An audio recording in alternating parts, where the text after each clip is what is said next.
Bien-aimés dans le Seigneur, bonsoir. J'aimerais partager avec vous sur Acte 2, verset 40. La semaine passée, j'ai écouté une prédication puissante de l'évangéliste Daniel Colinda et quelque chose dans ce message a profondément touché mon esprit. Il a évoqué ce moment glorieux dans Acte 2 où les disciples remplis du Saint-Esprit sont sortis pour annoncer l'évangile avec puissance.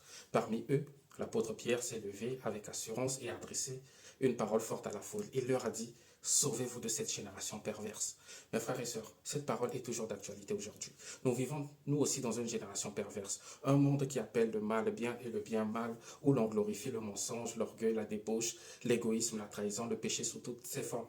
Mais Dieu n'a pas créé le monde pour qu'il fonctionne ainsi. Dieu a établi des lois, des principes, un ordre divin. Mais à cause de la chute d'Adam, le péché est entré et ce péché a corrompu la nature humaine. Le monde s'est perverti. Il a commencé à marcher à l'envers, loin de la volonté de Dieu.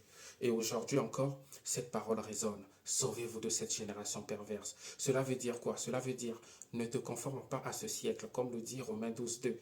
Sois transformé par le renouvellement de ta intelligence. Ne vis pas comme les autres vivent. Ne fais pas ce que la majorité fait. Ne suis pas les standards de ce monde, mais marche selon les standards du royaume des cieux. Quand cette génération te dit il faut mentir pour réussir, toi tu dis je marcherai dans la vérité. Quand elle te dit il faut tricher, voler, coucher en mariage, être arrogant, se mettre en avant, toi tu réponds je choisis l'humilité, la pureté, l'intégrité. Sauve-toi, bien-aimé.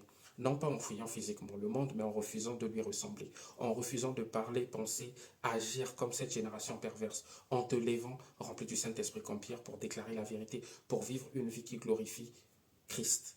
Revenir aux Écritures, revenir à la croix, revenir au modèle qui est Jésus. Et c'est là en fait que nous serons, comme il est écrit dans Philippiens 2,15, des enfants de Dieu irréprochables au milieu d'une génération perverse et corrompue, parmi laquelle nous brillons comme des flambeaux dans le monde.